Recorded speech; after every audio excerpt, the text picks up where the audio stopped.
beaucoup d'articles ce matin dans les journaux sur cette concertation nationale sur les ressources pétrolières et gazières. Concertation hier à Diamniadio, sous la présidence de Macky Sall. Oui, le pétrole par-ci, le gaz par-là.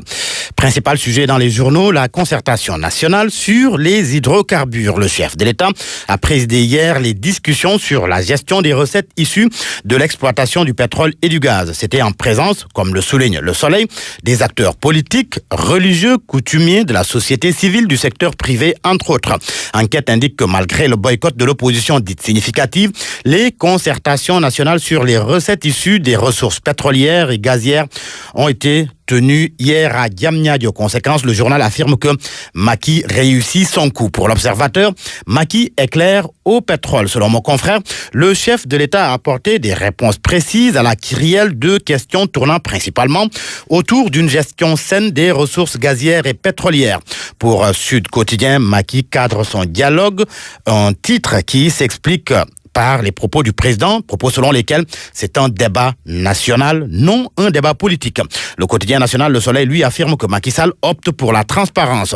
Les principales informations issues de la concertation nationale sur le pétrole et le gaz, principale information donc à retenir, c'est à la première page du quotidien gouvernemental, comme dans la plupart des journaux, le COS Pétrogaz ouvert à la société civile, les futurs blocs seront cédés par appel d'offres, le projet de loi sur les revenus pétroliers présenté avant octobre, 84 milliards de francs CFA seront collectés sur 30 ans.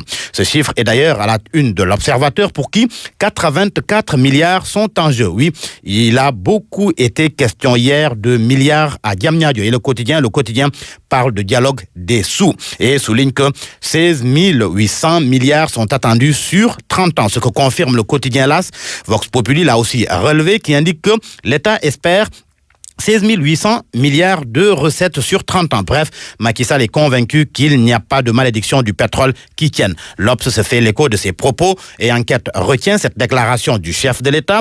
On sait qu'il y a des lobbies qui sont prêts à monter les uns sur les autres et à financer des gens qui aspirent à diriger le pays, mais il faut faire confiance au génie sénégalais. Une note discordante dans les journaux, c'est dans Walfadjri qui titre « La grande mascarade ».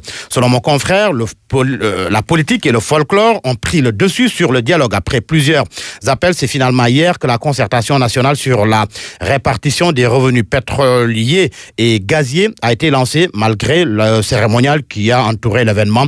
Le maquillage, la mascarade et le folklore ont pris le dessus sur les concertations, note le quotidien Walfadjri. Et pour Source A qui évoque cette concertation nationale, retient également un autre fait, c'est cette sortie d'Idrissa Seck. Macky Sall qui place ses pions, il dit détruit tout. Depuis la Mecque, je vous dirai comment ensemble se débarrasser de ce régime et de ce président corrompu. C'est cette phrase que retient Vox Populi de cette lettre du président du parti Réumi de la Mecque où il se trouve présentement. Idrissa Seck, selon Vox Populi, c'est de nouveau attaqué au président Sall. Dans la lettre qu'il a adressée aux Sénégalais, il promet à partir de la Korité de ne parler que des vrais sujets que le régime fait tout pour étouffer. En distrayant, selon mon confrère, le peuple par de faux débats avec la complicité de ces dames de compagnie. Le journal Vox Populi, d'ailleurs, publie cette lettre de Idrissa Seck in extenso dans cette livraison du jour. Et l'autre actualité qui barre la une des journaux, c'est les Lions du Sénégal qui sont arrivés depuis hier en Russie. C'est pour la Coupe du Monde 2018. Les Lions à Kalouga en tenue traditionnelle sous la pluie.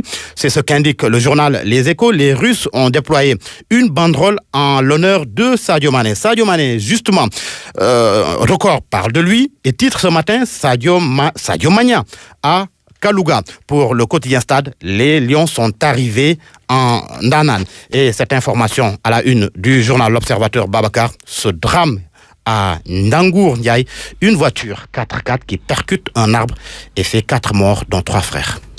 Georges